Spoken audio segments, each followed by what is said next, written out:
Hey everyone, Andrew here, bringing you another video review, and today we're going to be doing another Mortal Kombat 2011 figure review, and that will be of Sub-Zero. Take a look at this icy boy right here. Now, before we actually talk about Sub-Zero, one side note for those of you that don't know is that in Mortal Kombat there's actually two Sub-Zeros, both of which are brothers. The original Sub-Zero, the elder brother, is Bihan, who turns into Noob Saibot. The second brother is, his name is redonkulous to pronounce, is Kuan Liang. I believe that's how you say it. But he also goes by the code name Tundra, so I'm just going to call him Tundra when trying to differentiate between the two. For the sake of this review, I'm going to be reviewing the second brother, the current Sub-Zero, Kuian Lang, or Tundra, rather than Bihan, because Bihan becomes noob and I can just review him there. Plus, it'd take too long to talk about both brothers in one video. So, with that said, let's talk about Sub-Zero. A little information about Sub-Zero. Sub-Zero, or Tundra, and his older brother, Bihan, were abducted by the Lin Kuei clan. They were then raised and trained to be assassins. In particular, they have the ability to manipulate ice, to create it, to use it, to manipulate, to do what they wish with it. They can shoot out ice beams, they can create ice weapons.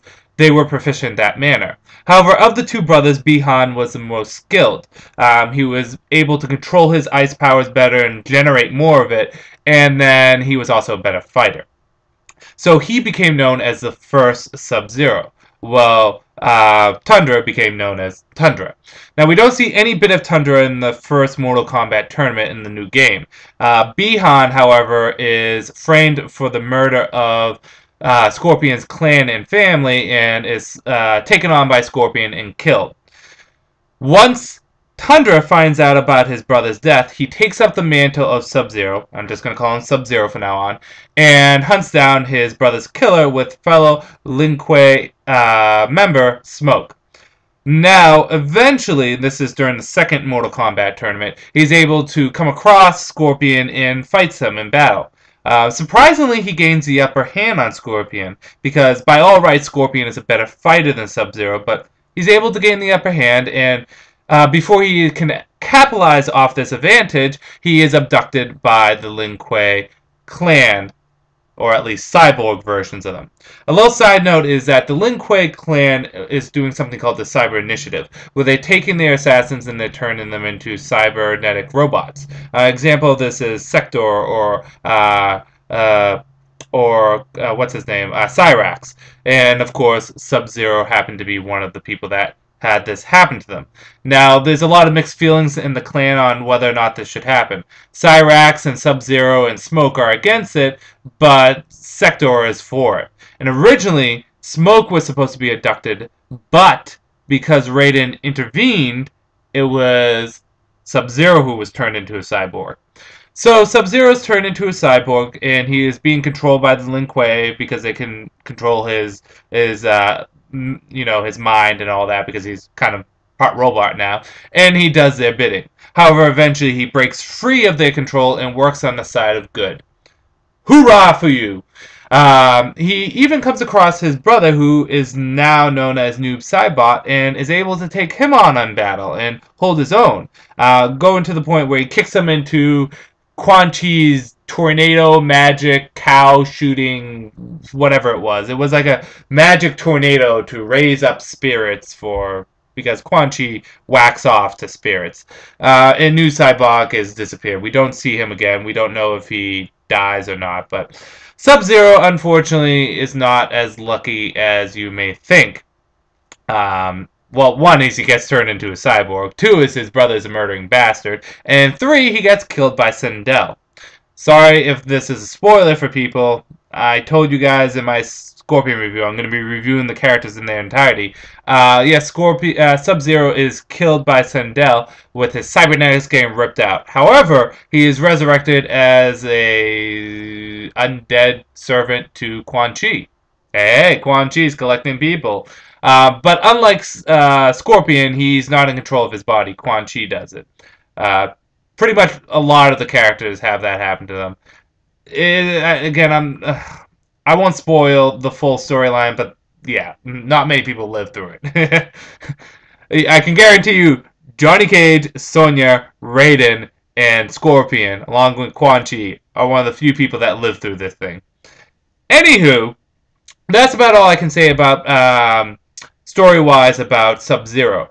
Personality is Sub-Zero's a lot different than his brother. His brother's kind of cold and evil and manipulative, where Sub-Zero has kind of a bit of an honor to him. I'm not saying he's the warmest person that's like a Teletubby or a Care Bear, but he's not evil, so that's something. I mean, he's still an assassin, but if Ezio and Altair has shown us anything in Assassin's Creed, that doesn't mean you're necessarily a horrible person.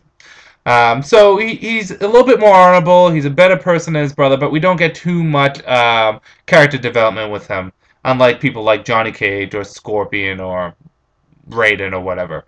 Powers and abilities wise, he's able to manipulate ice and use that to his advantage. Can shoot it, can slide, can create weapons of different sorts with it. He can manipulate ice, similar to his brother. Not quite as good as his brother at first, but similar to his brother. He's a skilled warrior, not as good as his brother. However, when he turns into the cyborg form, he's a lot stronger than he was, a lot more powerful, and arguably better than his brother was when he was Sub-Zero, and arguably better than all the other cyber Lin Kueis like Sector and Cyrax. So, Sub-Zero is a pretty decent fighter. Playing him in the game, I must admit I'm not the biggest Sub-Zero player. I do enjoy playing him from time to time, him in his cyborg form. In his regular form, Sub-Zero, the main thing that I do and the thing that you kind of want to do is you want to rely on his special attacks, freezing people and using that to your advantage. He doesn't have the best basic moves. His combos and basic moves aren't that fast and not that good. They don't flow as well as, like, say, Johnny Cage or Scorpions does. But if you set them up with freezing them or using your ice clone or sliding or freezing them on the ground, then you can head off with powerful moves. Because the one thing is although he's slow, he's pretty damn powerful. And the same thing can be applied to Cyber Sub-Zero when it comes down to gameplay and strategy. His moves are slightly different. He can do more. He can teleport, kind of disassemble himself and reassemble. But the basic idea applies. You can do a little bit of zoning with Sub-Zero, but it's not quite as effective as, say, Ermac or Scorpion does it. So, again, the idea is, you know, keep people at bay, hit them with the ice moves, and then hit them hard with your special attacks, with your more powerful attacks. Fun fact for you before we get into the figure. Sub-Zero and his brother Noob, Saibot, or Bihan, are the only characters in the game which X-rays don't cause the person to fall over. The person is still standing afterwards. Noob does karate kicks and makes them throw up while Sub-Zero rips out their spleen. And somehow they're still standing. Yes, that's one of the fun things about the X-ray. It's really believable to know that, you know, Katana can spin around behind you and stick her knives, daggers, fans right in the back of your head, in your eyes, and you're still good to go afterwards. But again, it's suspension of disbelief. On the whole, Sub-Zero is a pretty cool character. He's not my favorite character, but, you know, I'm on Team Scorpion, but I do like Sub-Zero. I like the older brother, Bihan, a little bit more. Yes, with that said, let's talk about the figure itself. Now, Sub-Zero is one of the few characters of the, what I like to call, the Color Palette family, who actually still kind of looks like his traditional self, at least at first. And what I mean by the Color Palette family is, ready? The Scorpion color palettes. Scorpion, Rain, Noob, Ermac, Reptile, Sub-Zero. Oh god, am I missing someone? I'm sure I'm missing someone. But that's a color palette family. The Katana color palette family. Katana, Jade, Melina, and a few more from the older games that I don't remember because they don't matter. Even like Cyrax and Sector are kind of color palettes to each other in the very beginning.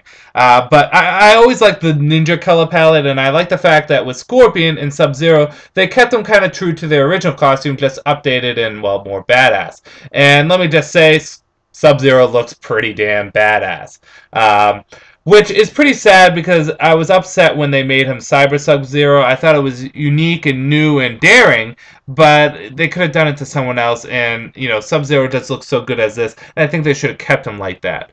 But the figure itself, it's a great display-looking figure right off the bat. Cosmetically, it looks good, great detail, just like the Scorpion figure. The only complaint I have with it is the eyes are just huge. Look, the eyes and the eyebrows are just huge. He just looks always pissed off, like he's taking a shit. He's like, "Argh!" And the shit comes out as an ice ball. That would suck. But yeah, other than the eyes, and that's not even that big of a problem, he looks really good. Looks really good. Just as good as the Scorpion figure. He has all the same articulation as Scorpion. His arms can go up and out, spin all the way around, bend at the elbow, twist at the hand, twist at the elbow. His legs can go up, down, up, back, bend at the knee, at the foot. Not really seeing that. And then at the quadricep. And then his abdomen can go up and back. Still no waist movement in these figures. But whatever. It's okay. And then finally his head can do the exorcism. So that is his articulation. Take a back look of him because his back is detailed also. Yes, he does come with one accessory, and that is his ice sword. See, cool thing about Sub-Zero is he's able to form weapons out of ice, just out of nowhere. And that's a... Let me turn off the light so that you can see that a little bit better. Maybe.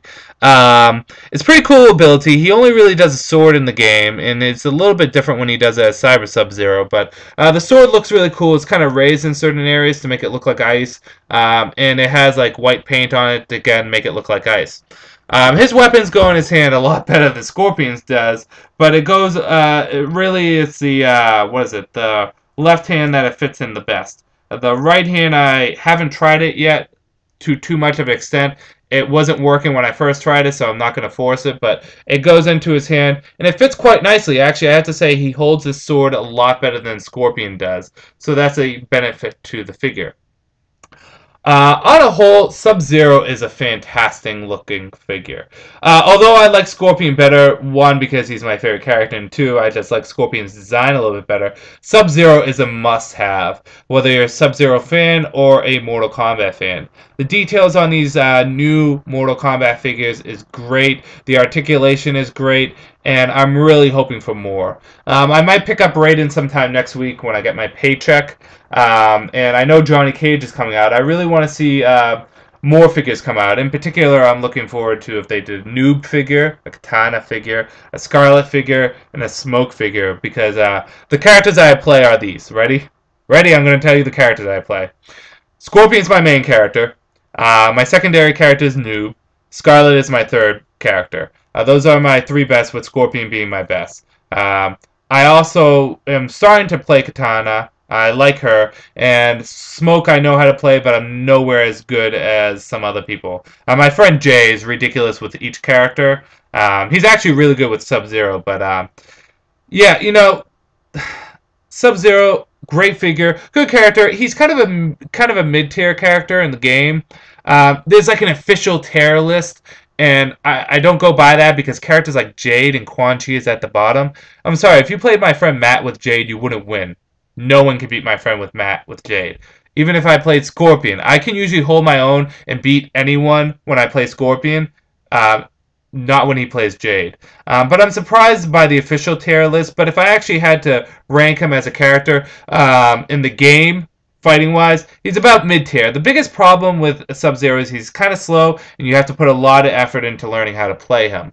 It's not like a character like Johnny Cage or Scorpion that you can just pick up and learn real quickly. He's a character that takes a lot of time and effort.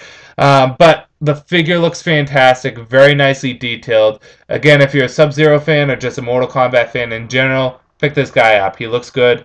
Just as good as Scorpion figure. Although I like the Scorpion figure more, this figure is still great. So with that said, I'm going to end this review here. This is Andrew saying peace out for now.